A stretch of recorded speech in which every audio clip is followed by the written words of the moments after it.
देखिए, अब हम लोग स्टार्ट करेंगे नया टॉपिक, एरोमेटिसिटी। ऑर्गेनिक केमिस्ट्री में कुछ कंपाउंड्स डिस्कवर किए गए जिनका स्टेबिलिटी बहुत ही ज़्यादा निकला। कुछ कंपाउंड्स ऐसे मिले जिनके स्टेबिलिटी एक्सेप्शनली बहुत हाई थे। अब चूंकि उनके स्टेबिलिटी एक्सेप्शनली हाई थे तो उनको ग्रुप करके एक ग्रुप में रखा दिया गया। और फिर कुछ ऐसे मॉलिक्यूल्स मिले जिनके स्टेबिलिटी एक्सेप्शनली लो थे, तो जिनके स्टेबिलिटी एक्सेप्शनली कम थे उन सब मॉलिक्यूल को एक ग्रुप में रखा गया और उनका नाम दे दिया गया एंटी एरोमेटिक कंपाउंड।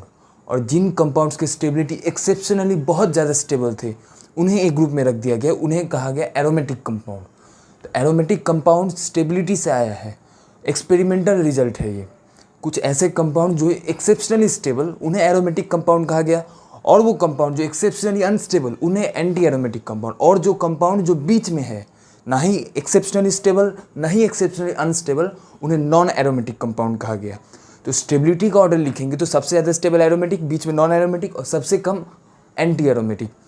अब एरोमेटिक कंपाउंड का कुछ प्रॉपर्टीज़ होता है। जो सब कंपाउंड एक्सेप्शनली स्टेबल जिन्हें एक ग्रुप में रख दिया गया, उस सब ग्रुप में एक एक कंपाउंड को जब देखा गया तो एक एक कंपाउंड में देखा गया कि वो सब कंपाउंड कुछ प्रॉपर्टीज शो करते हैं। हर एक कंपाउंड में कुछ कुछ प्रॉपर्टीज़ थे जो दूसरे कंपाउंड के साथ मैच करते थे। माने हम लोग ये बोल सकते हैं कि एरोमेटिक कंपाउंड्स के कुछ ग्रुप प्रॉपर्टीज़ होते हैं। अब हमें देखना है एरोमेटिक कंपाउंड्स के कुछ ग्रुप प्रॉपर्टीज़ क्या है।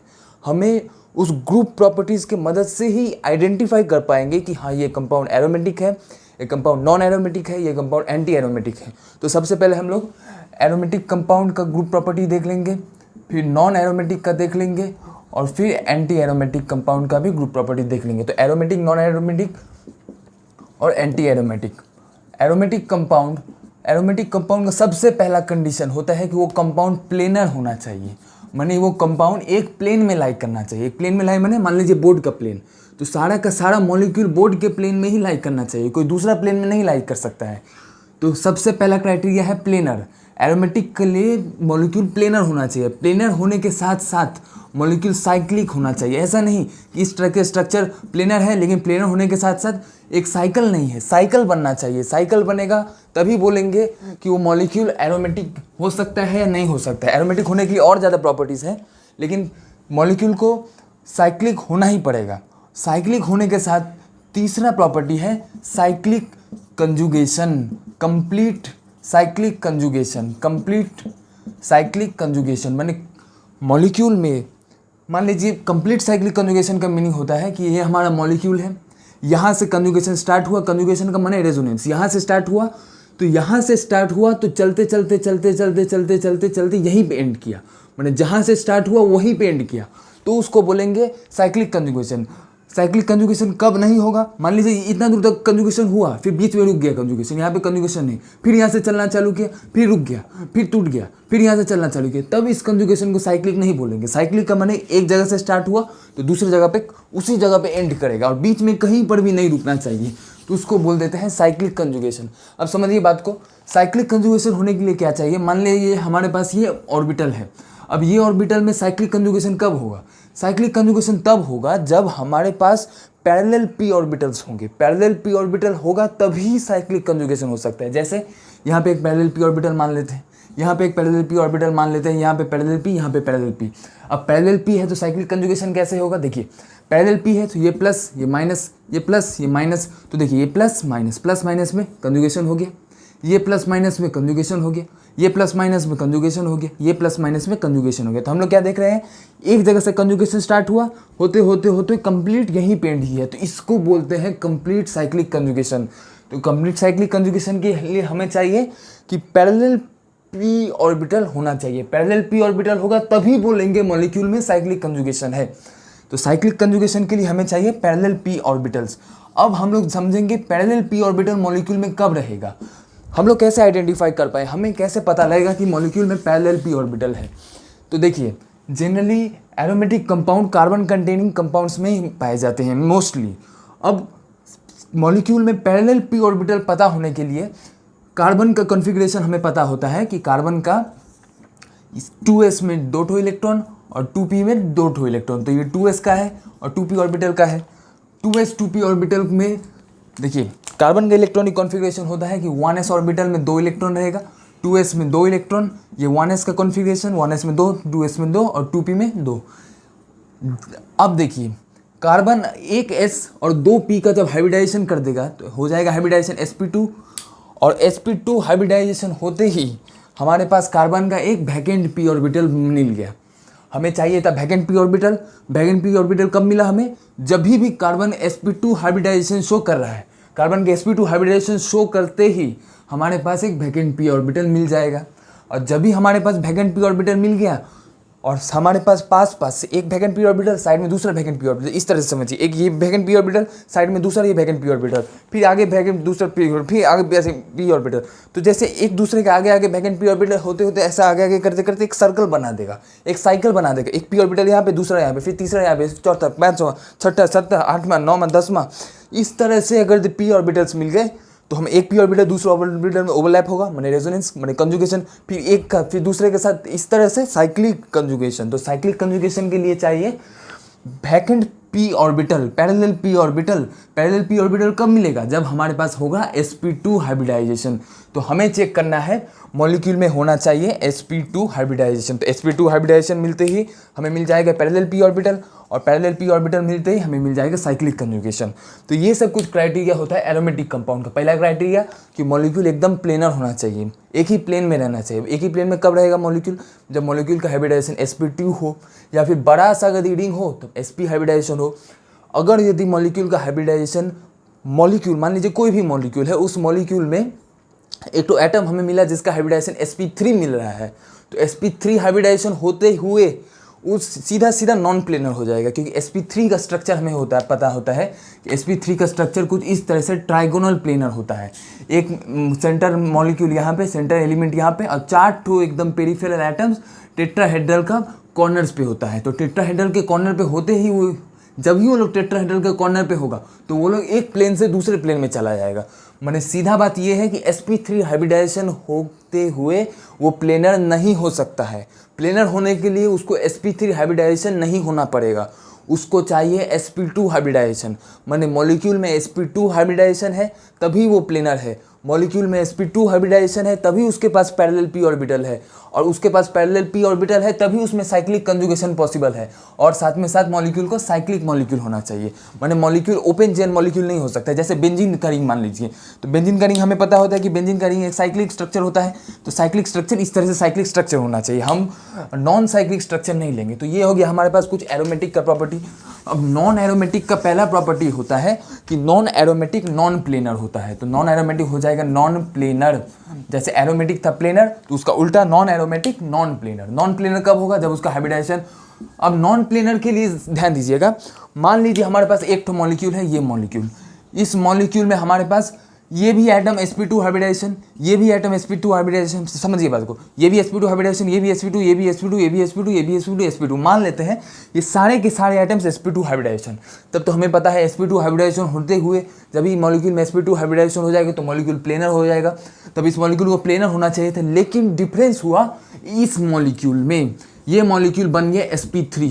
तो एक बात ध्यान दीजिएगा, एक भी अगर यदि मॉलिक्यूल sp3 हाइब्रिडाइजेशन हो जाए, कंपाउंड में एक भी एटम sp3 हाइब्रिडाइजेशन हो जाए तो वह एटम नॉन प्लेनर हो जाएगा। तो एक भी एटम sp3 हो जाए तो एक भी एटम sp3 होते हुए मॉलिक्यूल नॉन प्लेनर हो जाएगा। ये भी हो सकता है कि सारे के सारे एटम्स sp2 हाइब्रिडाइजेशन हो, लेकिन एक भी अगर यदि एटम sp3 हो गया तो एक भी एटम sp3 होते मॉलिक्यूल नॉन प्लेनर हो जाएगा। हो सकता है कि 10 ठो एटम sp2, तो 10 ठो एटम sp2 और एक ठो एटम sp3, तो एक भी sp3 तो मॉलिक्यूल नॉन प्लेनर। तो पहला क्राइटेरिया है नॉन एरोमेटिक का कि मॉलिक्यूल नॉन प्लेनर होना चाहिए। नॉन प्लेनर होने के साथ साथ दूसरा क्राइटेरिया, इसमें कभी भी साइक्लिक कंजुगेशन नहीं होता है, इसमें साइक्लिक कंजुगेशन नहीं होता है। जैसे इसमें साइक्लिक कंजुगेशन होता था, पैरेलल p ऑर्बिटल्स एक दूसरे के आसपास थे जो साइक्लिक रेजोनेंस करते थे, इसमें साइक्लिक कंजुगेशन नहीं होता है। तो नॉन एरोमेटिक का बस दो ही प्रॉपर्टी है, पहला एक नॉन प्लेनर होना चाहिए, माने sp3 हाइब्रिडाइजेशन होना चाहिए, इसमें प्लेनर होना चाहिए, sp2 हाइब्रिडाइजेशन होना चाहिए, और ये नॉन साइक्लिक कंजुगेशन, इसमें नॉन साइक्लिक कंजुगेशन होता है।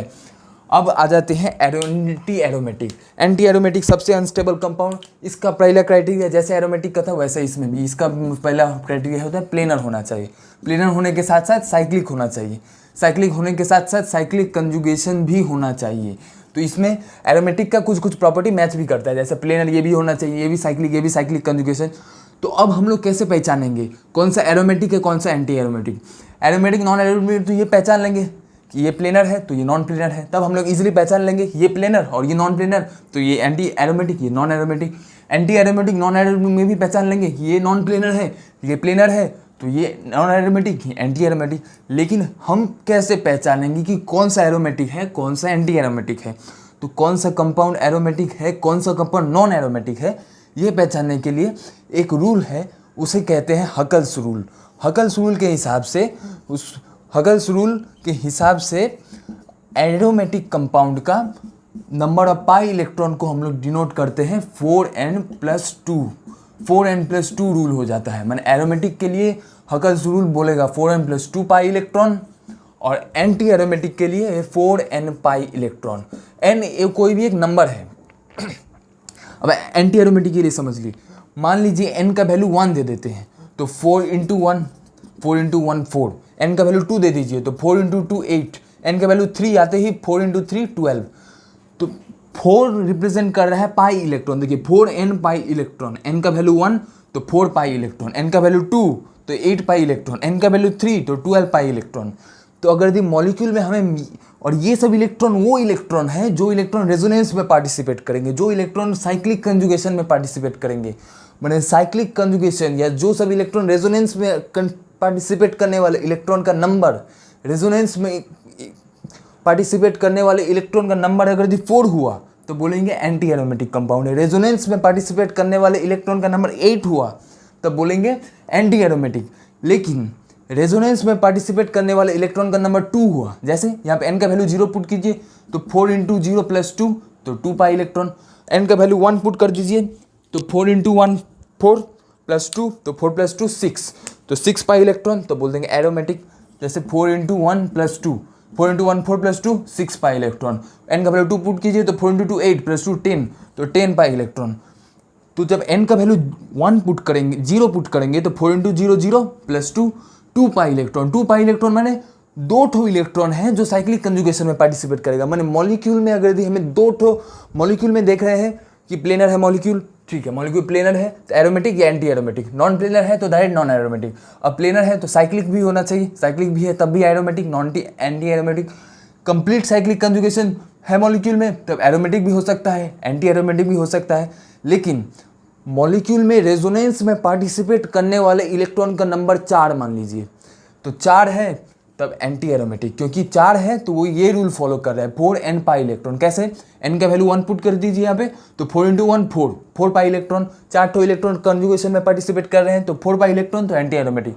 लेकिन नंबर ऑफ इलेक्ट्रॉन जो रेजोनेंस में पार्टिसिपेट कर रहे हैं उनका नंबर 2 हो जाए तब ये हो जाएगा एरोमेटिक। कैसे? n का वैल्यू 0 पुट कर दीजिए। ध्यान दीजिएगा एरोमेटिक में n का वैल्यू 0 से स्टार्ट होता है, इसमें n का वैल्यू 1 से स्टार्ट होगा, इसमें n का वैल्यू 0 से स्टार्ट नहीं होता है।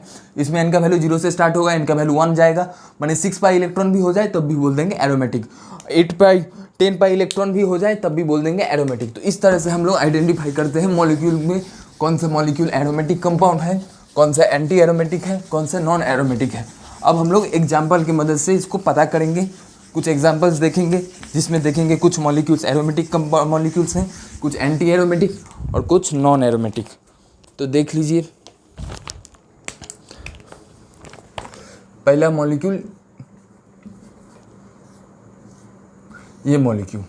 अब ये मॉलिक्यूल हमें पता करना है। देखिए ये एक साइक्लिक मॉलिक्यूल है, सबसे पहले हमें ये मिला, हाँ ये मॉलिक्यूल साइक्लिक है। लेकिन सबसे पहले हमें चेक करना है कि मॉलिक्यूल प्लेनर है या नहीं। प्लेनर के लिए हम लोग क्या चेक करेंगे? प्लेनर के लिए सीधा हमें हाइब्रिडाइजेशन देखना है कार्बन एटम्स का। ध्यान दीजिएगा कार्बन एटम के साथ अगर यदि डबल बॉन्ड लगा हुआ होता है तो उसका हाइब्रिडाइजेशन sp2 हो जाता है। कार्बन एटम के पास अगर यदि पॉजिटिव चार्ज हो तो उसका हाइब्रिडाइजेशन sp2 होता है।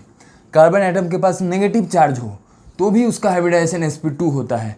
और कार्बन एटम अगर यदि डबल बॉन्ड बना रहा है तो भी उसका हाइब्रिडाइजेशन sp2 होता है। लेकिन कार्बन एटम अगर यदि ट्रिपल बॉन्ड बना रहा है तब उसका हाइब्रिडाइजेशन sp होगा। तो sp2 हाइब्रिडाइजेशन का ये 3 क्राइटेरिया है। कार्बन एटम डबल बॉन्ड बना रहा है, कार्बन एटम के पास पॉजिटिव चार्ज है, कार्बन एटम के पास नेगेटिव चार्ज है, तब बोल देंगे sp2 हाइब्रिडाइजेशन। अब यहाँ पे देखिए ये कार्बन एटम डबल बॉन्ड बना रहा है तो इसका हाइब्रिडाइजेशन sp2। ये भी कार्बन एटम डबल बॉन्ड बना रहा है, देखिए ये डबल बॉन्ड है, डबल बॉन्ड बना रहा है तो इसका भी हाइब्रिडाइजेशन sp2। लेकिन ये कार्बन एटम डबल बॉन्ड नहीं बना रहा है। तो कार्बन एटम जब सिंगल बॉन्ड बनाता है तो ये कार्बन एटम सिंगल बॉन्ड बना रहा है, देखिए इस साइड भी सिंगल बॉन्ड, इस साइड भी सिंगल बॉन्ड। तो कार्बन एटम जब सिंगल बॉन्ड बनाता है तो उसका हाइब्रिडाइजेशन हो जाता है sp3। तो ये इस कार्बन एटम का हाइब्रिडाइजेशन sp3। अब 2 ठो sp2 लेकिन एक sp3, एक भी sp3 तो मॉलिक्यूल नॉन प्लेनर। तो मॉलिक्यूल नॉन प्लेनर, और जब भी मॉलिक्यूल नॉन प्लेनर तो ये हमारा मॉलिक्यूल हो जाएगा नॉन एरोमेटिक। तो ये मॉलिक्यूल हमारा हो गया नॉन एरोमेटिक। तो इस तरह से हम लोग करते हैं, पता करते हैं कि मॉलिक्यूल एरोमेटिक है, एंटी एरोमेटिक है या फिर नॉन एरोमेटिक है। अब हम लोग सेम दूसरा एग्जांपल कर लेंगे। देखिए ये भी साइक्लिक 3 मेंबर रिंग है ये, अब लेकिन अब इसके पास पॉजिटिव चार्ज आ गया है। अब हमें पता करना है कि ये एरोमेटिक है, नॉन एरोमेटिक, एंटी एरोमेटिक। देखिए इस कार्बन का फिर से हम लोग सबसे पहले क्राइटेरिया स्ट्रैटेजी होगा हम लोग का, सबसे पहले हाइब्रिडाइजेशन निकालेंगे, क्योंकि हाइब्रिडाइजेशन से ही हमें पता लगेगा कि मॉलिक्यूल प्लेनर है या फिर मॉलिक्यूल नॉन प्लेनर है। जैसे देखिए इस कार्बन का हाइब्रिडाइजेशन sp2 क्योंकि डबल बॉन्ड बना रहा है, ये कार्बन डबल बॉन्ड बना रहा है तो इसका भी हाइब्रिडाइजेशन sp2। इस कार्बन के पास प्लस चार्ज, जब कार्बन के पास प्लस चार्ज तो उसका हाइब्रिडाइजेशन sp2। तो तीनों का तीनों मॉलिक्यूल sp2, तीनों का तीनों मॉलिक्यूल मतलब रिंग में सारा मॉलिक्यूल अगर यदि sp2 है इसका माने रिंग प्लेनर है। सीधा बात क्या ध्यान रखेंगे, रिंग में सारा मॉलिक्यूल sp2 तो रिंग प्लेनर। तो ये हमारा पहला क्राइटेरिया हो गया, ये रिंग प्लेनर हो गया। प्लेनर के बाद देखेंगे मॉलिक्यूल साइक्लिक है नहीं, देखिए ये 3 मेंबर का साइक्लिक रिंग है, साइक्लिक रिंग इस तरह से ही होता है तो मॉलिक्यूल साइक्लिक भी है। प्लेनर के साथ मॉलिक्यूल साइक्लिक हो गया। अब साइक्लिक कंजुगेशन देखेंगे। साइक्लिक कंजुगेशन माने एक जगह से रेजोनेंस स्टार्ट हुआ है, मान लीजिए ये सर्कल है, यहाँ से रेजोनेंस स्टार्ट हुआ है तो यहाँ से चलते चलते चलते यहाँ पे आया, यहीं पे खत्म होगा। जहाँ से स्टार्ट हुआ वहीं पे खत्म हुआ तो बोल देंगे साइक्लिक रेजोनेंस। अब देखिए यहाँ पे रेजोनेंस होगा पाई sigma pi, pi sigma positive, पाई सिग्मा पॉजिटिव का रेजोनेंस होता है। तो ध्यान दीजिए हम लोग यहाँ से चलना स्टार्ट करते हैं, तो यहाँ से चले तो सबसे पहले पाई बॉन्ड मिला तो pi sigma positive plus sigma pi, pi sigma positive, positive sigma pi. यहाँ से चलना स्टार्ट किए थे रेजोनेंस में, पाई सिग्मा पॉजिटिव यहाँ तक पहुँचे तो रेजोनेंस हुआ। फिर पाई सिग्मा पॉजिटिव, ये भी तो रेजोनेंस होता है, ध्यान दीजिए पाई सिग्मा पॉजिटिव रेजोनेंस है तो यहाँ से यहाँ तक चले तो रेजोनेंस मिला। फिर पाई सिग्मा पॉजिटिव ये भी रेजोनेंस है तो यहाँ से यहाँ तक चले फिर रेजोनेंस मिला। तो ध्यान दीजिए यहाँ से चलना स्टार्ट किए थे यहीं पे आ गए, तो जहाँ से चलना स्टार्ट किए तो वहीं पे आ गए, तो साइक्लिक कंजुगेशन भी है। तो मॉलिक्यूल में साइक्लिक कंजुगेशन भी मिल गया। अब जब मॉलिक्यूल में साइक्लिक कंजुगेशन भी मिल गया है, इसका मीनिंग ये मॉलिक्यूल या तो एरोमेटिक होगा या फिर मॉलिक्यूल एंटी एरोमेटिक होगा।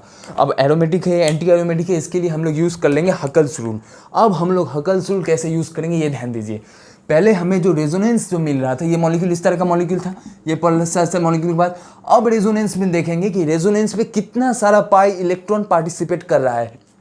पॉजिटिव चार्ज तो कोई इलेक्ट्रॉन होता नहीं है, इलेक्ट्रॉन का डेफिशिएंसी को पॉजिटिव चार्ज बोलते हैं, तो इसको भी इलेक्ट्रॉन नहीं बोला जाएगा। पॉजिटिव चार्ज को इलेक्ट्रॉन में नहीं काउंट करेंगे। इलेक्ट्रॉन में किसको काउंट करेंगे, पाई बॉन्ड को, डबल बॉन्ड को, पाई बॉन्ड को काउंट करेंगे, नेगेटिव चार्ज को काउंट करेंगे, लोन पेयर को काउंट करेंगे। पॉजिटिव चार्ज को नहीं काउंट किया जाता क्योंकि पॉजिटिव चार्ज इलेक्ट्रॉन है ही नहीं, तो उसको कैसे काउंट करेंगे। तो पॉजिटिव चार्ज इलेक्ट्रॉन में नहीं काउंट होगा, ये वाला पाई बॉन्ड इलेक्ट्रॉन में काउंट होगा। और ये वाला पाई बॉन्ड 2 इलेक्ट्रॉन से बना है, तो कितना नंबर पाई इलेक्ट्रॉन हमारे इस मॉलिक्यूल में पार्टिसिपेट कर रहे हैं रेजोनेंस में, 2 इलेक्ट्रॉन रेजोनेंस में पार्टिसिपेट कर रहे हैं। अब अगर यदि मॉलिक्यूल में 2 इलेक्ट्रॉन रेजोनेंस में पार्टिसिपेट कर रहे हैं तो हमारा कौन सा रूल लग जाएगा, 4n + 2 पाई इलेक्ट्रॉन। कैसे, n का वैल्यू 0 पुट कर दीजिए, तो n का वैल्यू 0 पुट होता है 4 × 0 + 2, तो 4 × 0 0 0 + 2 2 पाई इलेक्ट्रॉन। तो 4n + 2 पाई इलेक्ट्रॉन वाला हकल्स रूल के हिसाब से जिसमें 4n + 2 पाई वाला रूल फॉलो होगा उसको बोल देंगे एरोमेटिक। हम ये वाला रूल कैसे पता किए, ये वाला रूल पता करने का है कि जब हमें एरोमेटिक और एंटी एरोमेटिक में कंपेयर करना होगा, हमें पता है कि एरोमेटिक के लिए फॉर्मूला है 4n + 2 पाई इलेक्ट्रॉन और एंटी एरोमेटिक के लिए फॉर्मूला है 4n पाई इलेक्ट्रॉन। लेकिन एरोमेटिक के लिए n का वैल्यू 0 से स्टार्ट होता है, 0 1 2 3 4। एंटी एरोमेटिक के लिए n का वैल्यू 1 से स्टार्ट होता है, 0 से नहीं स्टार्ट होता है, 1 2 3 4। अब हमें क्या करना है, n का वैल्यू इसमें भी पुट करना है, इसमें भी पुट करना है और इसको इसके साथ मैच करना है। पहले ये यहाँ से स्टार्ट करते हैं, यहाँ पे n का वैल्यू 1 पुट करते हैं क्योंकि n 1 से स्टार्ट होता है, तो n का वैल्यू 1 पुट कर दीजिए। तो 4 × 1 4 × 1 1 4 × 1 4 4 पाई इलेक्ट्रॉन। तो 4 पाई इलेक्ट्रॉन तब एंटी एरोमेटिक, तो 4 पाई इलेक्ट्रॉन। अब हमें यहाँ से निकला 4 पाई इलेक्ट्रॉन, 4 पाई इलेक्ट्रॉन होगा तब एंटी एरोमेटिक होगा। अब यहाँ पे काउंट करके देखिए क्या 4 पाई इलेक्ट्रॉन दिख रहा है हमें? नहीं, हमें यहाँ पे 2 पाई इलेक्ट्रॉन दिख रहा है। तो 2 पाई इलेक्ट्रॉन दिख रहा है माने 4 पाई इलेक्ट्रॉन से कम होना चाहिए, माने ये एंटी एरोमेटिक हो ही नहीं सकता, क्योंकि एन का वैल्यू 1 में तो मैच नहीं खाया, क्योंकि 1 में 4 पाई इलेक्ट्रॉन मिल रहा था। एन का वैल्यू 2 पुट कर देंगे तो 8 पाई इलेक्ट्रॉन में और बढ़ते ही जा रहा है, हमें तो कमाना है, तो यहाँ से नहीं मिल रहा है, तब एंटी एरोमेटिक नहीं। अब एरोमेटिक में चेक कीजिए, एरोमेटिक में एन का वैल्यू 0 से स्टार्ट करेंगे, 1 से नहीं, 0 से स्टार्ट करेंगे। एन का वैल्यू 0 पुट करेंगे तो 4 × 0 0 + 2 तो 2 पाई इलेक्ट्रॉन, तो 2 पाई इलेक्ट्रॉन इसके साथ मैच खा रहा है, यहाँ पर भी 2 पाई इलेक्ट्रॉन, तो मैच खा रहा है 4n + 2 पाई इलेक्ट्रॉन के साथ, तब हमारा वो कंपाउंड एरोमेटिक हो जाएगा। तो इस तरह से हम लोग पता करते हैं कि मॉलिक्यूल हमारा एरोमेटिक है या मॉलिक्यूल एंटी एरोमेटिक है या मॉलिक्यूल नॉन एरोमेटिक है। अब मान लीजिए सेम क्वेश्चन हम लोग करेंगे, जैसे 3 में रिंग का मॉलिक्यूल है, इसके पास नेगेटिव चार्ज है। अब रिंग में हमारे पास नेगेटिव चार्ज आ गया है। अब नेगेटिव चार्ज को कैसे करेंगे? फिर से सबसे पहला स्ट्रैटेजी देखिए, सबसे पहले हम लोग हाइब्रिडाइजेशन पता करेंगे। ये कार्बन डबल बॉन्ड बना रहा है जिसका हाइब्रिडाइजेशन sp2, ये भी कार्बन डबल बॉन्ड इसका भी हाइब्रिडाइजेशन sp2। कार्बन के पास नेगेटिव चार्ज तो भी उसका हाइब्रिडाइजेशन sp2। कार्बन के पास नेगेटिव चार्ज हो, पॉजिटिव चार्ज हो, डबल बॉन्ड हो, sp2 हाइब्रिडाइजेशन, सारे का सारे sp2 हाइब्रिडाइजेशन में सब बड़ा मॉलिक्यूल हमारा प्लेनर है। प्लेनर के साथ साथ मॉलिक्यूल साइक्लिक भी है, क्योंकि साइक्लिक रिंग बना है। अब साइक्लिक कंजुगेशन देखेंगे, यहाँ से कंजुगेशन चेक करते हैं, पाई सिग्मा पाई यहाँ से यहाँ तक गए तो रेजोनेंस हुआ, फिर माइनस सिग्मा पाई यहाँ से यहाँ तक गए फिर रेजोनेंस हुआ, माने एक साइक्लिक कंजुगेशन मिल रहा है मॉलिक्यूल में। कैसे? पाई सिग्मा माइनस, तो ये रेजोनेंस यहाँ से यहाँ तक हुआ, फिर माइनस सिग्मा पाई रेजोनेंस यहाँ से यहाँ तक हुआ, तो कंप्लीट साइक्लिक कंजुगेशन मिल गया। तो कंप्लीट साइक्लिक कंजुगेशन भी है सिस्टम में, तो अब सिस्टम एरोमेटिक भी हो सकता है या फिर एंटी एरोमेटिक भी हो सकता है। एरोमेटिक कब होगा? जब 4n + 2 पाई इलेक्ट्रॉन फॉलो होगा, जब 4n पाई इलेक्ट्रॉन फॉलो होगा तब एंटी एरोमेटिक। अब ये अब हम लोग चेक कर लेते हैं, देखिए कितना पाई इलेक्ट्रॉन रेजोनेंस में पार्टिसिपेट कर रहा है। अब यहाँ से जब काउंट करेंगे तो देखिए एक तो पाई बॉन्ड रेजोनेंस में पार्टिसिपेट कर रहा है, दूसरा नेगेटिव चार्ज भी रेजोनेंस में पार्टिसिपेट कर रहा है। तो नेगेटिव चार्ज माने 2 इलेक्ट्रॉन होता है और पाई बॉन्ड माने 2 इलेक्ट्रॉन, तो 2 + 2 4 इलेक्ट्रॉन, तो हमारे पास 4 इलेक्ट्रॉन है जो रेजोनेंस में पार्टिसिपेट कर रहे हैं। अब यहाँ पे n का वैल्यू 1 से पुट कीजिए, n का वैल्यू 1 पुट करते ही तो 4 × 1, 4 × 1 4, तो ये था एंटी एरोमेटिक और ये था एरोमेटिक का। यहाँ पे n का वैल्यू 0 पुट कीजिए तो 2, n का वैल्यू 1 पुट कीजिए तो 6, तो 2 नहीं, ना ही 2 है ना ही 6 है, हमारा है 4 तो इससे मैच हुआ है, जो ये एंटी एरोमेटिक, तो ये कंपाउंड हो जाएगा एंटी एरोमेटिक। तो इस तरह से हम लोग करते हैं कि मॉलिक्यूल एरोमेटिक है, मॉलिक्यूल एंटी एरोमेटिक है और ये मॉलिक्यूल नॉन एरोमेटिक है। इस तरह से कुछ आगे और एग्जाम्पल हम लोग कर लेंगे, जैसे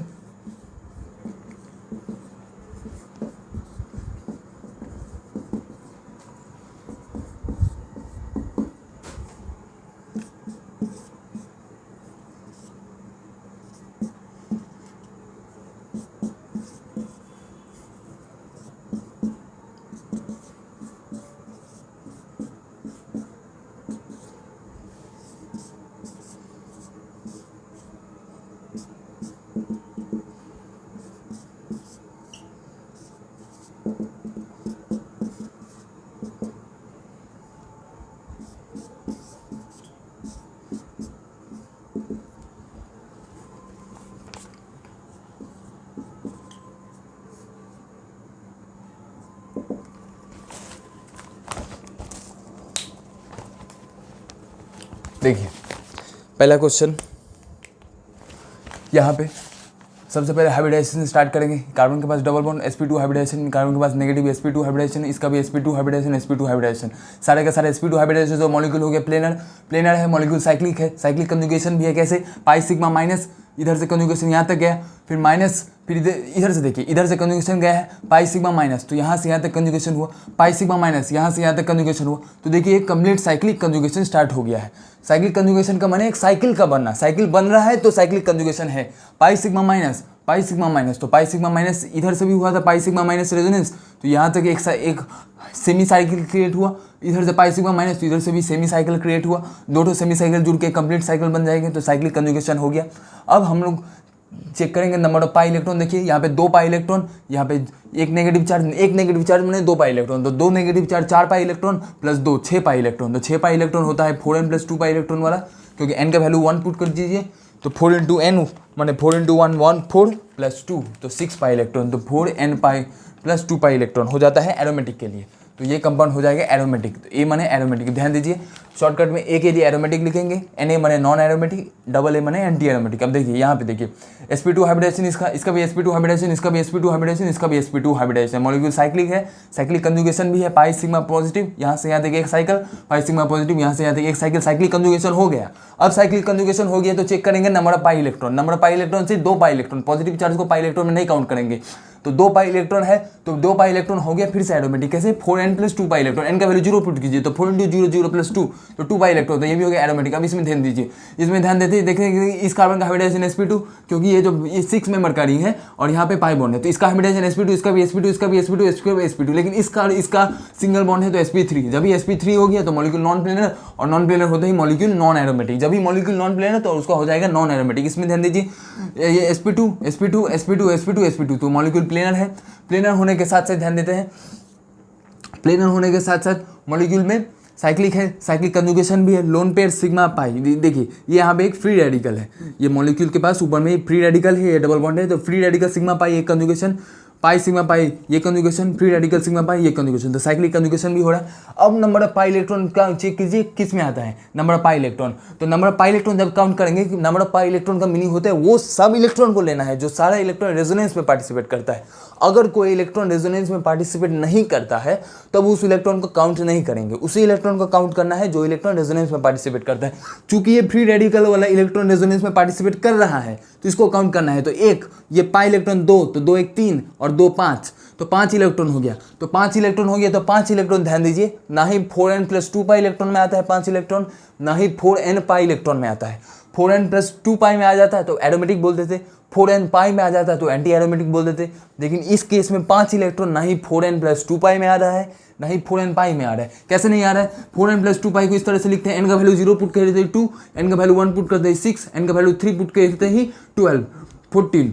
अब ध्यान दीजिए n का वैल्यू 2 पुट करते हैं 10, तो 2 6 10, लेकिन हमें आ रहा है 5, तो 4n + 2 पाई से नहीं आ रहा है, 4n पाई में आ जाइए, n का वैल्यू 1 पुट कीजिए तो 4, n का वैल्यू 2 पुट कीजिए तो 8, तो 4 8 5 नहीं आ रहा है। तो इसलिए बोल रहे हैं कि ना ही 4n + 2 पाई में आ रहा है ना ही 4n पाई में आ रहा है। तो 4n + 2 पाई में आ जाता है तब एरोमेटिक, लेकिन 4n पाई में आ जाता है तब एंटी एरोमेटिक। तब ना ही 4n + 2 पाई माने ना ही एरोमेटिक ना ही एंटी एरोमेटिक, तो बच गया नॉन एरोमेटिक। तो इस तरह से इसको करेंगे, तो ये हो गया नॉन एरोमेटिक। क्यों? क्योंकि ये ना ही एरोमेटिक है ना ही एंटी एरोमेटिक है। इसमें ध्यान दीजिए इसका hybridisation sp2 sp2 sp2 sp2 sp2, cyclic molecule, cyclic conjugation है, pi sigma positive plus sigma double, double sigma double plus sigma double, तो यहाँ से पूरा साइक्लिक कंजुगेशन।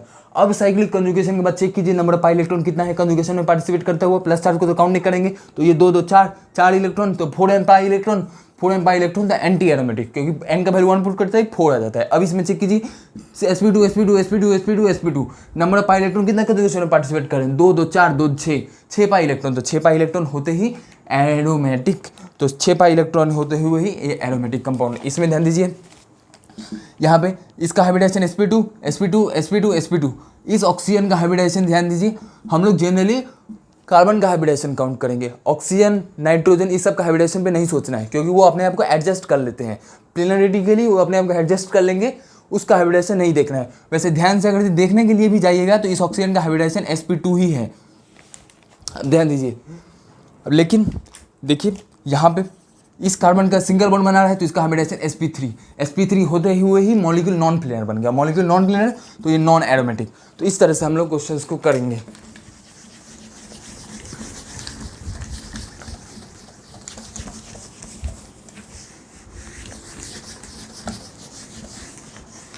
अब इस क्वेश्चन को देख लीजिए, इसमें अब ध्यान दीजिए ये ऑक्सीजन के पास 2 ठो लोन पेयर है। अब इन दोनों लोन पेयर में से एक लोन पेयर है जो रेजोनेंस में पार्टिसिपेट करेगा। कैसे? ये lone pair sigma positive, loan pair sigma positive, तो ये लोन पेयर रेजोनेंस में पार्टिसिपेट कर रहा है। जब भी कोई भी लोन पेयर रेजोनेंस में पार्टिसिपेट करता है तो उसको हम लोग हाइब्रिडाइजेशन में काउंट नहीं करेंगे। तो कोई भी लोन पेयर को हाइब्रिडाइजेशन में तभी काउंट किया जाता है जब वो लोन पेयर रेजोनेंस में पार्टिसिपेट नहीं कर रहा है। अगर कोई लोन पेयर रेजोनेंस में पार्टिसिपेट करे तब उसे हम हाइब्रिडाइजेशन में काउंट नहीं करेंगे। चूंकि ये लोन पेयर रेजोनेंस में पार्टिसिपेट कर रहा है तो इसको हम लोग हाइब्रिडाइजेशन में काउंट नहीं करेंगे। तब इस ऑक्सीजन का हाइब्रिडाइजेशन कितना हो जाएगा? देखिए 2 सिग्मा बॉन्ड बना रहा है तो 2, और एक लोन पेयर है नीचे में जो हाइब्रिडाइजेशन में रेजोनेंस में पार्टिसिपेट नहीं कर रहा है, क्योंकि जो इसके पास 2 लोन पेयर था, 2 लोन पेयर में से ये ऊपर वाला है कोई भी एक लोन पेयर रेजोनेंस में पार्टिसिपेट कर रहा है, तो बाकी दूसरा लोन पेयर रेजोनेंस में पार्टिसिपेट नहीं कर रहा है। अब बाकी दूसरा लोन पेयर रेजोनेंस में पार्टिसिपेट नहीं करेगा तब हम लोग इसको हाइब्रिडाइजेशन में काउंट करेंगे। तो 2, क्योंकि रेजोनेंस में लोन पेयर पार्टिसिपेट करता है तब उसको हाइब्रिडाइजेशन, लोन पेयर रेजोनेंस में पार्टिसिपेट करता है तब उसको हाइब्रिडाइजेशन में नहीं लेना है, नहीं करेगा तब लेंगे। तो चूंकि नीचे वाला नहीं कर रहा है तो इसको हाइब्रिडाइजेशन में काउंट करेंगे। तो 2 और 1 3 माने sp2 हाइब्रिडाइजेशन। इस ऑक्सीजन का भी हाइब्रिडाइजेशन sp2 है, इसलिए हमें हेटेरो एटम माने कार्बन एटम को छोड़ के, जैसे ऑक्सीजन, सल्फर, नाइट्रोजन, इसका हाइब्रिडाइजेशन को लेके नहीं सोचना होता है। जब हम लोग एरोमेटिसिटी वाला क्वेश्चन करेंगे तो सिर्फ कार्बन का हाइब्रिडाइजेशन चेक करेंगे, क्योंकि इन लोगों का हाइब्रिडाइजेशन sp2 ही रहता है। अब देखिए इस कार्बन का भी हाइब्रिडाइजेशन sp2, सबका सब मॉलिक्यूल में सब एटम्स का हाइब्रिडाइजेशन sp2, तो मॉलिक्यूल प्लेनर, मॉलिक्यूल साइक्लिक भी है, साइक्लिक कंजुगेशन भी है। कैसे? Loan pair sigma double, double sigma plus, plus sigma double, double sigma lone pair, तो एक साइक्लिक कंजुगेशन है। अब चेक कीजिए कितना पाई इलेक्ट्रॉन रेजोनेंस में पार्टिसिपेट करे। ये 2 ठो डबल बॉन्ड माने 4 पाई इलेक्ट्रॉन। यहाँ पे ऑक्सीजन का देखिए 2 ठो लोन पेयर है, लेकिन 2 लोन पेयर में से उसी लोन पेयर को काउंट करेंगे जो रेजोनेंस में पार्टिसिपेट कर रहा है। जो लोन पेयर रेजोनेंस में पार्टिसिपेट नहीं करेगा उसको हमें हाइब्रिडाइजेशन एरोमेटिसिटी में काउंट नहीं करेंगे। तो ध्यान दीजिए 2 पाई इलेक्ट्रॉन तो 4 लोन पेयर, 1 लोन पेयर और तो 6 पाई इलेक्ट्रॉन, तो हमारे पास 6 पाई इलेक्ट्रॉन, तो 6 पाई इलेक्ट्रॉन मिल गए तो हम इसको एरोमेटिक में ले लेंगे। कैसे? 2 ठो डबल बॉन्ड था तो 4 इलेक्ट्रॉन, और 2 लोन पेयर में से बस एक ही लोन पेयर को लेना है, क्योंकि 2 लोन पेयर में से बस एक ही लोन पेयर ऐसा है जो रेजोनेंस में पार्टिसिपेट कर रहा है, तो बस एक को लेना है। तो 6 लोन पाई इलेक्ट्रॉन, तो ये एरोमेटिक हो गया। अब ये देखिए पिरीडीन का मॉलिक्यूल है, पिरीडीन का मॉलिक्यूल में नाइट्रोजन के पास एक लोन पेयर है, लेकिन इसमें बात ये है कि नाइट्रोजन के पास लोन पेयर रेजोनेंस में पार्टिसिपेट नहीं कर रहा है। इसका रीज़न ये है, मान लीजिए ये है पिरीडीन का मॉलिक्यूल, तो इसमें नाइट्रोजन के पास लोन पेयर है, लेकिन नाइट्रोजन का लोन पेयर को रेजोनेंस में पार्टिसिपेट इसलिए नहीं लेंगे क्योंकि ये नाइट्रोजन का हाइब्रिडाइजेशन पहले से ही sp2 है, और नाइट्रोजन का हाइब्रिडाइजेशन sp2 होने के साथ साथ इस नाइट्रोजन का जो लोन पेयर है, ये लोन पेयर sp2 हाइब्रिडाइजेशन और हाइब्रिडाइज्ड ऑर्बिटल में है। ये नाइट्रोजन का lone pair sp2 hybridised orbital में है। अब जब कोई भी lone pair sp2 hybridised orbital में रहता है, इस नाइट्रोजन का लोन पेयर जब sp2 हाइब्रिडाइज्ड ऑर्बिटल में रहता है तो वो पैरेलल p के साथ ओवरलैप नहीं कर सकता, क्योंकि रेजोनेंस तभी होता है जब हमारे पास कुछ पैरेलल p ऑर्बिटल्स हो जो एक दूसरे के साथ ओवरलैप करेंगे। जब भी हमारे पास पैरेलल p ऑर्बिटल हो जो कि एक दूसरे के साथ ओवरलैप कर रहा है तभी रेजोनेंस होता है। लेकिन एक sp2 माने प्लेन में और एक तो पैरेलल, और एक तो sp2 माने प्लेन में और दूसरा p जो कि परपेंडिकुलर, तो एक परपेंडिकुलर ऑर्बिटल्स में कभी ओवरलैप नहीं होगा। इसलिए लोन पेयर इस पाई बॉन्ड के साथ रेजोनेंस में पार्टिसिपेट नहीं ले रहा है। मैंने ये रेजोनेंस में और एक तरह से सोच सकते हैं कैसे नहीं रेजोनेंस में पार्टिसिपेट करेगा, क्योंकि देखिए पाई sigma pi, pi sigma pi, pi sigma pi, तो ये मॉलिक्यूल में अपने से ही रेजोनेंस पहले से ही चल रहा है जो कि साइक्लिक कंडीशन में है। तो जब मॉलिक्यूल में खुद से एक साइक्लिक रेजोनेंस चल रहा है तो ये लोन पेयर डिस्टर्ब नहीं करने के लिए जाता है। ये अगर ये लोन पेयर डिस्टर्ब कर देगा तो हो सकता है रेजोनेंस टूट जाए। तो रेजोनेंस के डर से, क्योंकि रेजोनेंस स्टेबिलिटी प्रोवाइड कराता है, उसके डर से कि स्टेबिलिटी नहीं नष्ट हो जाए, इसलिए लोन पेयर इंटरफेयर नहीं करता है रेजोनेंस में। एक लॉजिक ये है समझने का, करेक्ट लॉजिक ये है कि ये lone pair sp2 hybridised orbital में है। कैसे समझेंगे? जब भी नाइट्रोजन किसी भी एटम के पास जो डबल बॉन्ड बना रहा है, कोई भी एटम जब डबल बॉन्ड बना रहा होता है और तब उसके पास जब लोन पेयर होता है तो वो lone pair sp2 hybridised orbital में होता है। जैसे देखिए नाइट्रोजन यहाँ पे डबल बना रहा है, शॉर्टकट के लिए ऐसे ध्यान रख सकते हैं, नाइट्रोजन डबल बॉन्ड बना रहा है, नाइट्रोजन के साथ एक डबल बॉन्ड जुड़ा हुआ है और फिर नाइट्रोजन के पास एक लोन पेयर है, तो डबल बॉन्डेड एटम के पास लोन पेयर, उसको हम लोग sp2 हाइब्रिडाइज्ड ऑर्बिटल में डालते हैं। और sp2 हाइब्रिडाइज्ड ऑर्बिटल जो कि बोर्ड के प्लेन में है और इसके साथ ओवरलैप रेजोनेंस में पार्टिसिपेट तब करता है जब इस p ऑर्बिटल के साथ ओवरलैप करता है, लेकिन ये p ऑर्बिटल चूंकि बोर्ड के परपेंडिकुलर प्लेन में है तो बोर्ड के प्लेन और बोर्ड के परपेंडिकुलर प्लेन में रेजोनेंस नहीं हो सकता है, इसलिए लोन पेयर रेजोनेंस में पार्टिसिपेट नहीं कर रहा है। और जो लोन पेयर रेजोनेंस में पार्टिसिपेट नहीं करेगा उसको हम लोग एरोमेटिसिटी में काउंट नहीं करेंगे। तो मॉलिक्यूल साइक्लिक है, मॉलिक्यूल साइक्लिक कंजुगेशन है, मॉलिक्यूल प्लेनर है। कितना पाई इलेक्ट्रॉन रेजोनेंस में पार्टिसिपेट कर रहा है? 1 2 3, 3 पाई बॉन्ड माने 6 पाई इलेक्ट्रॉन। इस लोन पेयर को काउंट नहीं करेंगे, क्यों? क्योंकि ये लोन पेयर रेजोनेंस में पार्टिसिपेट नहीं कर रहा है। लोन पेयर रेजोनेंस में पार्टिसिपेट करता है तब इसको काउंट करते हैं, तो चूंकि नहीं कर रहा है तो इसको नहीं काउंट करेंगे। तो सिर्फ 3 पाई बॉन्ड माने 6 पाई इलेक्ट्रॉन, 6 पाई इलेक्ट्रॉन माने ये एरोमेटिक कंपाउंड हो गया। अब हम लोग इसको पिरीडीन मॉलिक्यूल बोलते हैं, इसको फ्यूरान बोलते हैं। देखिए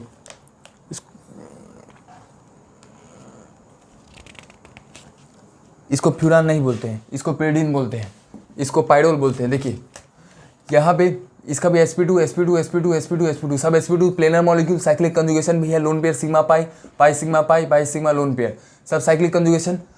तो साइक्लिक कंजुगेशन होने के साथ साथ आप देखेंगे कितना पाई इलेक्ट्रॉन पार्ट ले रहा है रेजोनेंस में, तो एक नाइट्रोजन का लोन पेयर ये पार्ट ले रहा है। देखिए अब ये क्यों रेजोनेंस में पार्टिसिपेट कर रहा है, इसका करने का रीज़न ये है कि ये नाइट्रोजन का लोन पेयर, ये डबल बॉन्ड और ये लोन पेयर। अब देखिए ये लोन पेयर, ये सिग्मा, ये pi, lone pair sigma pi, pi sigma pi, pi sigma lone pair, तब रेजोनेंस है।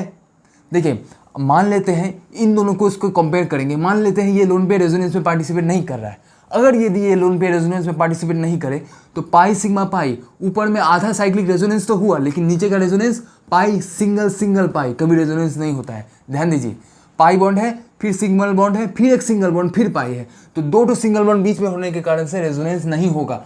तो चूंकि एक तो लोन पेयर रहना चाहिए, तो चूंकि अगर लोन पेयर रेजोनेंस में पार्टिसिपेट नहीं करेगा तो हमारा रेजोनेंस, नीचे का रेजोनेंस टूट जा रहा है, नीचे का रेजोनेंस नहीं हो रहा है।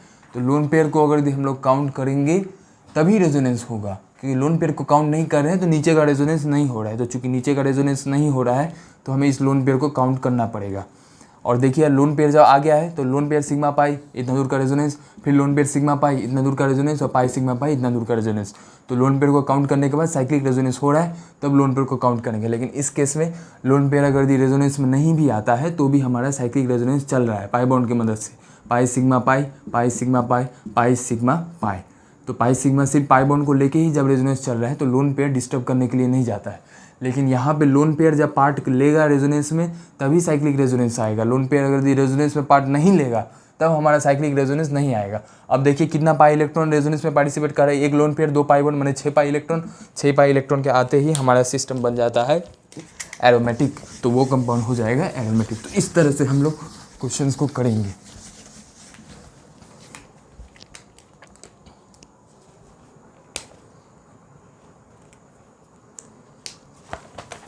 अब देखिए ये मॉलिक्यूल है, ये बोरोन, इसके साथ हाइड्रोजन दे दिया गया है। तो अब ध्यान दीजिए यहाँ पे क्या हो रहा है, इस तरह का मॉलिक्यूल है। देखिए ये 3 मेंबर का रिंग है, यहाँ पे बोरोन, इसके साथ एक हाइड्रोजन है। अब देखिए बोरोन के पास हमें पता होता है कि बोरोन का हाइब्रिडाइजेशन sp2 होता है, और sp2 होने के साथ साथ इसके साथ एक वैकेंट पी ऑर्बिटल हो गया। तो पाई सिग्मा वैकेंट ऑर्बिटल, तो इतना दूर का साइक्लिक कंजुगेशन हेमी साइक्लिक, और pi sigma vacant orbital sigma pi, तो इतना दूर का हेमी साइक्लिक, तो complete cyclic resonance.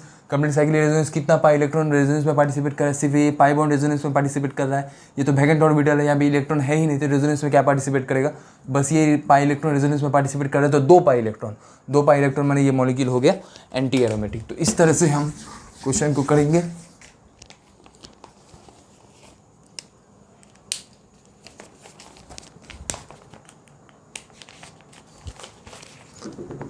Next question देखिए, ये फिर से 3 मेंबर का रिंग है, लेकिन रिंग में एक ऑक्सीजन को जोड़ दिया है। एक ऑक्सीजन के आते ही इसके पास 2 लोन पेयर होगा, लेकिन 2 लोन पेयर में बस एक ही तो लोन पेयर रेजोनेंस में पार्टिसिपेट करेगा। कैसे, ये lone pair sigma pi, pi sigma lone pair, तो साइक्लिक कंजुगेशन भी है, sp2 hybridization, sp2 hybridization, sp2 hybridisation.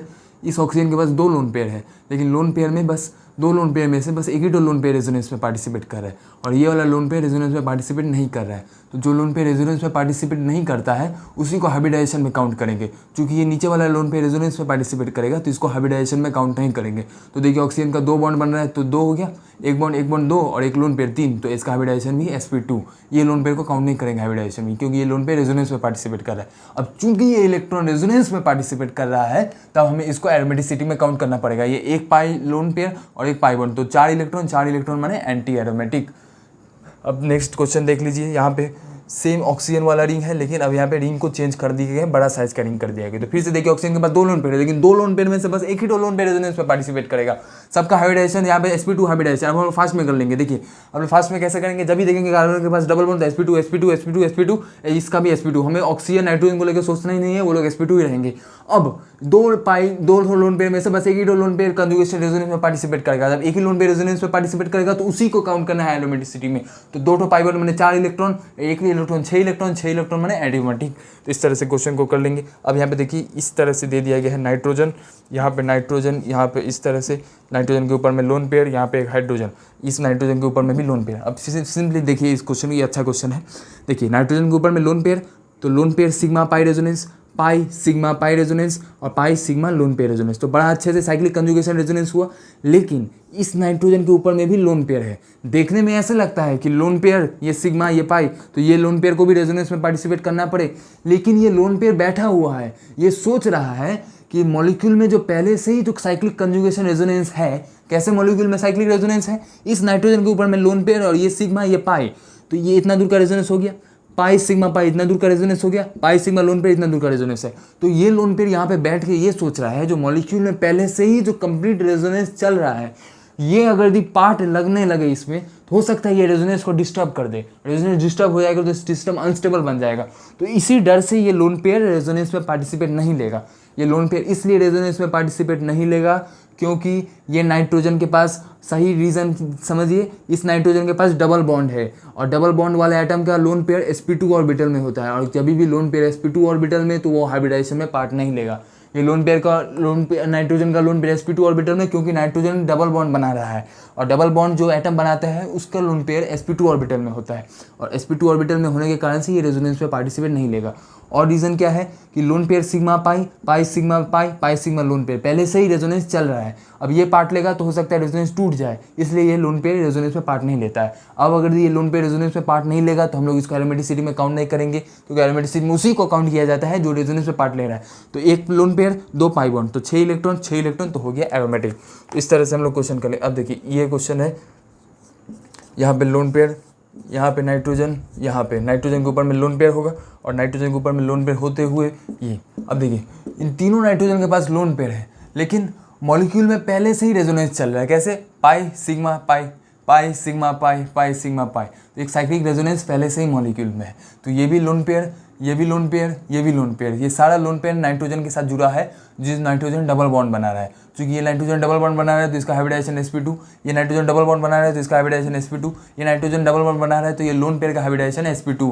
जो लोन पेयर का हाइब्रिडाइजेशन sp2, तो sp2 वाला लोन पेयर कभी रेजोनेंस में पार्टिसिपेट नहीं करता, माने एरोमेटिसिटी निकाल लेता है। हमें इन तीनों लोन पेयर को काउंट नहीं करना है, तो बस 6 लोन पेयर इलेक्ट्रॉन है, सबको 6 इलेक्ट्रॉन, 6 पाई इलेक्ट्रॉन, तो हम लोग बोल देंगे ये मॉलिक्यूल हो गया एरोमेटिक। तो इस तरह से हम लोग क्वेश्चन को करेंगे। तो इस तरह से ध्यान रखिएगा जो कब हमें कौन सा लोन पेयर को काउंट करना पड़ता है, कौन सा लोन पेयर को काउंट नहीं करेंगे, अब कब कौन सा लोन पेयर को छोड़ देना है। तो पहले हमें ये देखना है जब भी कोई भी एटम डबल बॉन्ड बना रहे हैं, डबल बॉन्ड बनने वाला एटम के पास लोन पेयर हो तो वो लोन पेयर को हम लोग रेजोनेंस में, वो लोन पेयर sp2 ऑर्बिटल में होता है और वो लोन पेयर sp2 ऑर्बिटल में है तो sp2 ऑर्बिटल वाला लोन पेयर कभी भी रेजोनेंस में पार्टिसिपेट नहीं करता है। अब हम लोग बेंजीन के कुछ डेरिवेटिव्स देखेंगे। जैसे बेंजीन का ये है बेंजीन रिंग, बेंजीन को 6 एनुलिन भी बोलते हैं, तो आपको एग्जाम में ये भी पूछा जा सकता है 6 annulene, aromatic, anti aromatic, non aromatic. Annulene का मतलब समझिए, एनुलिन का मतलब होता है कोई भी साइक्लिक कंपाउंड है, साइक्लिक कंपाउंड में pi bond sigma pi, pi sigma pi, pi sigma pi, pi sigma pi, तो इस तरह का साइक्लिक पाई सिग्मा पाई का जब कॉम्बिनेशन दिखने को मिलता है, साइक्लिक पाई सिग्मा पाई का, तब हम लोग उस सिस्टम का एनुलिन बोलते हैं। जैसे पाई sigma pi, pi sigma pi, pi sigma पाई, जब पाई सिग्मा पाई का साइक्लिक स्ट्रक्चर दिखे तो उसे एनुलिन बोला जाता है। चूंकि ये 6 कार्बन एटम से बना है इसलिए 6 एनुलिन। इस मॉलिक्यूल को एंथ्रासीन बोला जाता है, इसको नैप्थलीन बोलते हैं हम लोग। ये हो गया नीचे वाला 2 मेंबर का बेंजीन रिंग माने नैप्थलीन, 3 मेंबर का बेंजीन रिंग एंथ्रासीन। तो इसमें देखिए 6 पाई इलेक्ट्रॉन रेजोनेंस में पार्टिसिपेट करें, सबका सब प्लेनर, सबका सब के पास साइक्लिक कंजुगेशन है, pi sigma pi, pi sigma पाई, 6 पाई इलेक्ट्रॉन, तो ये भी एंडोमेटिक। इसमें देखिए 1 पाई इलेक्ट्रॉन, ये दूसरा, ये पाई इलेक्ट्रॉन यहाँ पर है, तो pi sigma pi, pi sigma pi, pi sigma pi, pi sigma pi, pi sigma पाई, ये पाई सिग्मा, ये पाई। तो इस तरह से सारा का सारा साइक्लिक कंजुगेशन। कितना इलेक्ट्रॉन है? 1 2 3 4 5 6 7, 7 माने 14 पाई इलेक्ट्रॉन, 14 पाई इलेक्ट्रॉन माने एरोमेटिक। कैसे? n का वैल्यू 3 पुट करके देखिए तो 4n + 2 पाई इलेक्ट्रॉन होता है, n का वैल्यू 3 पुट करते 4 × 3 12 + 2 4 पाई, 14 पाई इलेक्ट्रॉन। तो ये 14 pi electron anthracene aromatic. Naphthalene का ध्यान दीजिए, ये भी यहाँ पर भी सेम साइक्लिक कंजुगेशन है। जैसे यहाँ पे 3 रिंग था, इसमें 2 रिंग है बस, मैंने ये वाला रिंग और ये वाला रिंग, तो ये भी साइक्लिक कंजुगेशन है। कैसे? यहाँ पे पाई, ये सिग्मा, ये pi, pi sigma pi, pi sigma पाई, इस तरह से हमारा स्ट्रक्चर है। इस तरह से देखिए यहाँ पर है पाई, तो pi sigma pi, pi sigma pi, pi sigma pi, pi sigma pi, pi sigma pi. तो cyclic conjugation 5 pi electron conjugation में है, तो 10 पाई इलेक्ट्रॉन, 10 पाई इलेक्ट्रॉन माने एरोमेटिक। तो इस तरह से एंथ्रासीन, नैप्थलीन, बेंजीन, बेंजीन को 6 एनुलिन भी बोलते हैं, तो ये सारे के सारे एरोमेटिक कंपाउंड्स होते हैं। अब देखिए इस कंपाउंड को बोला जाता है थायोफीन।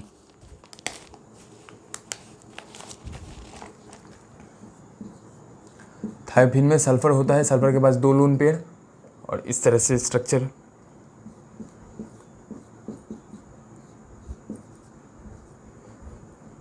नाइट्रोजन के पास लोन पेयर, इस तरह से पाई बॉन्ड।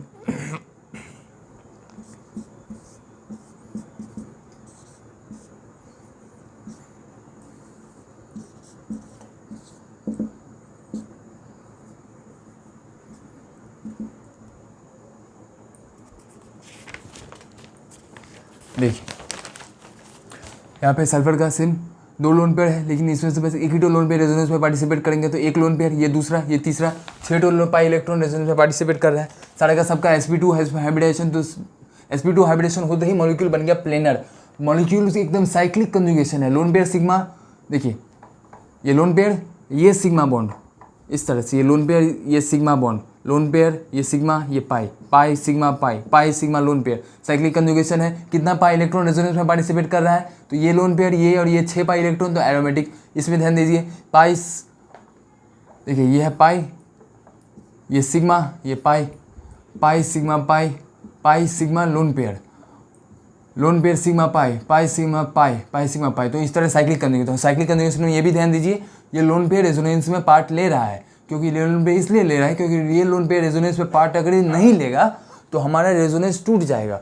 तो हम लोग लोन पेयर को रेजोनेंस में पार्ट तभी लगाते हैं जब lone pair pure p orbital में हो, वो sp2 ऑर्बिटल में नहीं हो, और उसके नहीं होने के कारण से रेजोनेंस टूट नहीं जाना चाहिए, माने वो लोन पेयर रेजोनेंस का सहायक होना चाहिए, माने लोन पेयर रेजोनेंस में पार्ट लेने के कारण से मॉलिक्यूल का रेजोनेंस मेंटेन होना चाहिए। ऐसा नहीं कि लोन पेयर रेजोनेंस में पार्ट लेने लगा जैसे यहाँ पे और रेजोनेंस टूट गया। जैसे यहाँ पे क्या देख रहे हैं, देखिए पाई सिग्मा पाई, पाई सिग्मा पाई और पाई सिग्मा पाई, ये पाई sigma pi, pi sigma pi. तो इस लोन पेयर को रेजोनेंस में पार्ट नहीं लेते हुए भी ये मॉलिक्यूल रेजोनेंस स्टेबलाइज्ड है। कैसे, देखिए यहाँ पे पाई है, ये सिग्मा और ये पाई, ये लोन पेयर मान लीजिए यहाँ पे हटा दें लोन पेयर को, तो लोन पेयर को हटाने के बाद भी हमारा रेजोनेंस चालू है। लोन पेयर को हटाने के बाद भी अगर रेजोनेंस चालू होगा तभी हम लोग बोलेंगे कि वो उस लोन पेयर रेजोनेंस में पार्ट नहीं ले रहा है। हम लोग कैसे समझते हैं कौन लोन पेयर रेजोनेंस में पार्ट लेता है या नहीं लेता है। आप लोन पेयर को हटा दीजिए, अब लोन पेयर को हटाने के बाद चेक कीजिए कि मॉलिक्यूल में रेजोनेंस चल रहा है कि नहीं। जैसे यहाँ पे लोन पेयर को हटा देते हैं, अब चेक करते हैं कि मॉलिक्यूल में रेजोनेंस है या नहीं। यहाँ पे चेक करेंगे pi sigma sigma pi, pi sigma sigma pi, pi sigma sigma pi, कैसा रेजोनेंस होता ही नहीं है। तो देखिए लोन पेयर को हटाने के बाद रेजोनेंस टूट गया, तो लोन पेयर के हटाने के बाद अगर रेजोनेंस टूट जाए माने उस लोन पेयर इंपॉर्टेंट है, वो लोन पेयर रेजोनेंस के लिए इंपॉर्टेंट है, माने वो लोन पेयर रेजोनेंस में पार्ट ले रहे हैं। लेकिन यहाँ पे लोन पेयर को हटा देते हैं, तब चेक कीजिए तो pi sigma pi, pi sigma pi, pi sigma पाई, लोन पेयर को हटाने के बाद भी रेजोनेंस चल रहा है, रेजोनेंस में कोई प्रॉब्लम नहीं है। तो लोन पेयर को हटाने के बाद रेजोनेंस चले, इसका माने वो रेजोनेंस लोन पेयर इंपॉर्टेंट नहीं है। लोन पेयर को हटाने के बाद अगर मॉलिक्यूल में रेजोनेंस चल रहा है, इसका सीधा मतलब यही है कि वो लोन पेयर इंपॉर्टेंट नहीं है। लोन पेयर रेजोनेंस के लिए इंपॉर्टेंट नहीं है, उस लोन पेयर को रेजोनेंस में पार्ट नहीं, उसको रेजोनेंस में हम लोग काउंट नहीं करेंगे। उसको रेजोनेंस में काउंट नहीं करेंगे तो उसका एरोमेटिसिटी के लिए भी हम लोग काउंट नहीं करेंगे। तब यहाँ देखिए कितना पाई इलेक्ट्रॉन एरोमेटिसिटी में काउंट होगा, 1 2 3, ये 4 5, तो 10 पाई इलेक्ट्रॉन तो एरोमेटिक। यहाँ पे देखिए 1 2 3 4 5, 10 पाई इलेक्ट्रॉन, ये भी एरोमेटिक। लेकिन ये इसका लोन पेयर हम लोग काउंट नहीं किए हैं, इसका लोन पेयर को काउंट किए हैं, क्योंकि वो कब हमें अब हम लोग खुद से समझ सकते हैं कि कब लोन पेयर को काउंट करना है, कब लोन पेयर को काउंट नहीं करना है। अब कभी कभी कुछ मॉलिक्यूल्स होता है जिसमें हमें डबल बॉन्डेड विद O दिख जाता है, माने ऑक्सीजन के साथ डबल बॉन्ड जुड़ा होता है। तो जब मॉलिक्यूल में ऑक्सीजन के साथ डबल बॉन्ड जुड़ जाए तब हमें सीधा उस डबल बॉन्ड को तोड़ देना है और ऑक्सीजन की तरफ बॉन्ड को मोड़ देना है। क्या करना है, सीधा इस डबल बॉन्ड को तोड़ दीजिए और डबल बॉन्ड टूट के ऑक्सीजन के पास लोन पेयर जाएगा। ऑक्सीजन के पास पाई बॉन्ड इसलिए जाएगा क्योंकि ऑक्सीजन ज़्यादा इलेक्ट्रोनेगेटिव, तो ऑक्सीजन के पास पाई बॉन्ड टूटते ही ऑक्सीजन के पास नेगेटिव चार्ज आते ही यहाँ पे पॉजिटिव चार्ज बन जाएगा। तो बस यही काम करना था। एक्चुअल मॉलिक्यूल हमारा ये था, आपको एग्जाम में इस तरह से क्वेश्चन दिया जाएगा। हमें यहाँ पे ये समझना है कि सी डबल बॉन्ड O को तोड़ देना है और सी डबल बॉन्ड O को तोड़ते ही पाई बॉन्ड ऑक्सीजन के ऊपर में जाएगा। ऑक्सीजन के ऊपर पाई बॉन्ड जाते हैं, ऑक्सीजन के पास lone pair minus negative charge, यहाँ पे पॉजिटिव चार्ज। अब ये चेक कीजिए यहाँ पे कितना पाई इलेक्ट्रॉन रेजोनेंस में पार्टिसिपेट कर रहा है, ये पाई sigma positive, positive sigma pi, सब sp2 हाइब्रिडाइज होते ही साइक्लिक कंजुगेशन प्लेनर सब कुछ है। कितना पाई इलेक्ट्रॉन रेजोनेंस में पार्टिसिपेट कर रहा है, सिर्फ ये पाई इलेक्ट्रॉन, मैंने 2 पाई इलेक्ट्रॉन, 2 पाई इलेक्ट्रॉन मैंने एरोमेटिक। तो इस तरह से हम लोग क्वेश्चन को कर लेंगे। जैसे ये क्वेश्चन देखिए, ये क्वेश्चन में ध्यान दीजिए, यहाँ पे एक 4 मेंबर का रिंग है, यहाँ पे पाई बॉन्ड है, तो ये sp2 ये sp2, लेकिन ये sp3 ये sp3 मैंने नॉन प्लेनर, तो ये हो जाएगा नॉन एरोमेटिक। अब यहाँ पे ध्यान दीजिए, यहाँ पे सेम क्वेश्चन कर देते हैं चार बॉन्ड का, लेकिन 2 ऑक्सीजन को जोड़ दिए। तो सीधा क्या करना है, ऑक्सीजन को तोड़ दीजिए। ऑक्सीजन को तोड़ के ऑक्सीजन के पास नेगेटिव चार्ज, डबल बॉन्ड को तोड़ना है। डबल बॉन्ड को तोड़ेंगे तो डबल बॉन्ड ऑलवेज ऑक्सीजन के ऊपर में जाएगा, क्योंकि ऑक्सीजन ज़्यादा इलेक्ट्रोनेगेटिव है तो पाई बॉन्ड टूट के ऑक्सीजन के ऊपर में आएगा। पाई बॉन्ड ऑक्सीजन के टूट में आएगा तो ऑक्सीजन के पास नेगेटिव चार्ज और यहाँ पे पॉजिटिव चार्ज। तो देखिए 2 और कार्बन आइटम्स के पास पॉजिटिव चार्ज, तो पॉजिटिव चार्ज को तो काउंट नहीं करते रेजोनेंस में। साइक्लिक कंजुगेशन है नहीं, चेक कीजिए, पाई सिग्मा पॉजिटिव ये साइक्लिक कंजुगेशन, पाई सिग्मा पॉजिटिव ये साइक्लिक कंजुगेशन। साइक्लिक कंजुगेशन है, साइक्लिक कंजुगेशन है, तो साइक्लिक कंजुगेशन को हमें काउंट करना पड़ेगा। तो साइक्लिक कंजुगेशन में से पॉजिटिव चार्ज को तो काउंट कभी करते नहीं है, हम लोग काउंट करते हैं लोन पे नेगेटिव चार्ज पाई बॉन्ड को। तो पाई बॉन्ड एक तो पाई बॉन्ड तो 2 पाई इलेक्ट्रॉन, 2 पाई इलेक्ट्रॉन मैंने बॉन्ड हो गया एरोमेटिक। अब यहाँ पे देखिए ये मॉलिक्यूल दे दिया है, 8 मेंबर का मॉलिक्यूल इस तरह से दे दिया गया है। 8 मेंबर का मॉलिक्यूल है। अब 8 मेंबर का मॉलिक्यूल में सब तो sp2 है, ये भी sp2 sp2 sp2 sp2 sp2 sp2, लेकिन ये sp3 और एक भी sp3, तो मॉलिक्यूल बन जाएगा नॉन एरोमेटिक। इस तरह से हम देखेंगे।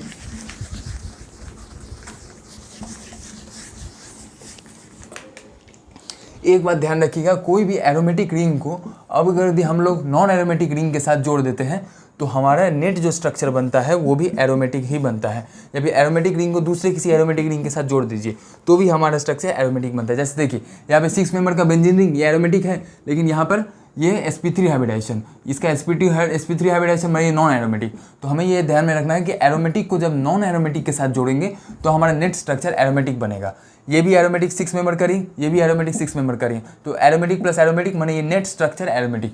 ये एरोमेटिक है, लेकिन यहाँ पे sp3 हाइब्रिडाइजेशन होने के कारण से sp3 हाइब्रिडाइजेशन माने नॉन प्लेनर, नॉन प्लेनर माने non aromatic, aromatic plus non aromatic aromatic माने ये भी एरोमेटिक है। लेकिन ध्यान रखिएगा, एरोमेटिक को जब एंटी एरोमेटिक के साथ जोड़ा जाएगा तब एंटी एरोमेटिक आ जाएगा।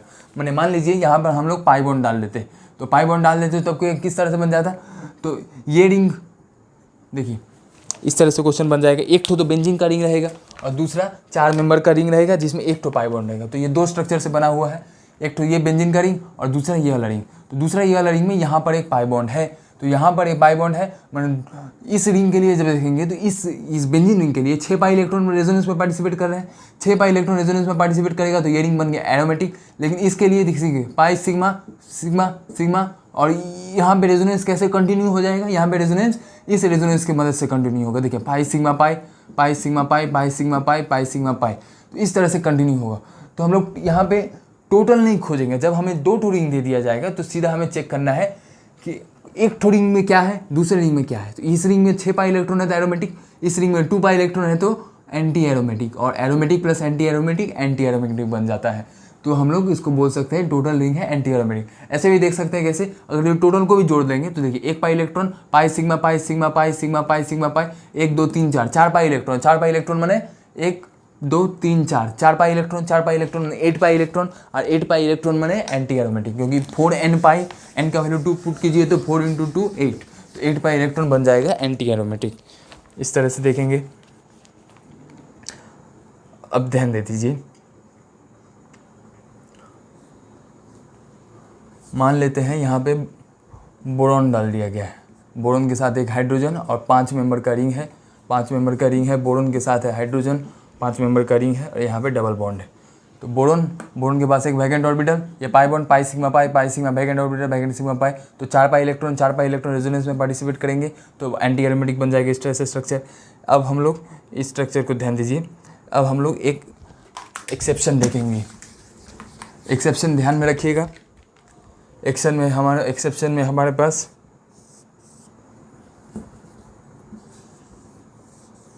ये है एक्सेप्शन, जो कि 1 2 3 4 5 6 7 मेंबर का रिंग है हमारे पास।